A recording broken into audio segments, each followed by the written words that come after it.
Hello dear student, কেমন আছো? I hope প্রত্যেকে শুধু ভালো না, ভীষণ ভালো আছো।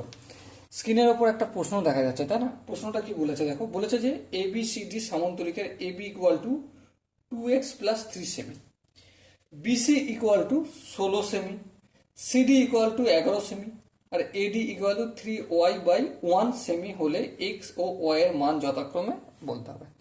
চলো ফটাফট করে আমি একটা কাজ করি, এবিসিডি একটা সামান্তরিক অঙ্কন করি।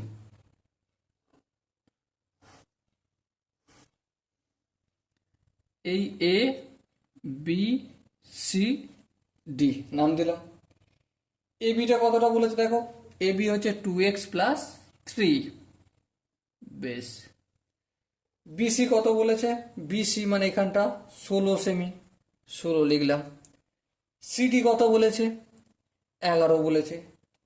আর আর এডি মানে এই জায়গাটা কত বলেছে, 3y+11, 1। বেশ, এবারে দেখো এই কোশ্চেনটা সলভ করার আগে একটা কাজ আমরা রিকল করব। রিকলটা কি? সামান্তরিকের বিপরীত বাহুগুলোর দৈর্ঘ্য সমান, হ্যাঁ। তাহলে আমরা এ বি ইকুয়াল টু সিডি লিখতে পারি, হ্যাঁ লিখতে পারি। এ বি মানে কত, 2x+3 ইকুয়াল টু 11। তার মানে কি 2x ইকুয়াল টু 11 - 3, x সমান কত, 11 থেকে 3 বিয়োগ করলে 8, আর 2xটা ছিল গুণ, অপোজিট দিকে হলে ভাগ।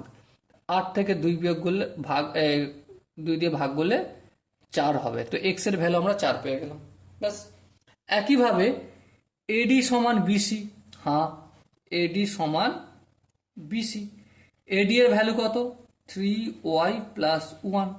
বিসি এর ভ্যালু কত, 16 লিখলাম।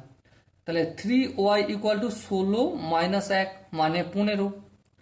ওয়াই সমান কত, 15। ওয়াই এর সঙ্গে 3 গুণ ছিল, অপোজিট দিকে আসলে ভাগ, তাহলে 3 দিয়ে ভাগ হলো।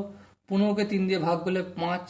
সো মাই ডিয়ার ওয়াটসন, এখানে এক্স এর ভ্যালু বের হলো 4 সেমি, আর ওয়াই এর ভ্যালু বের হলো 5।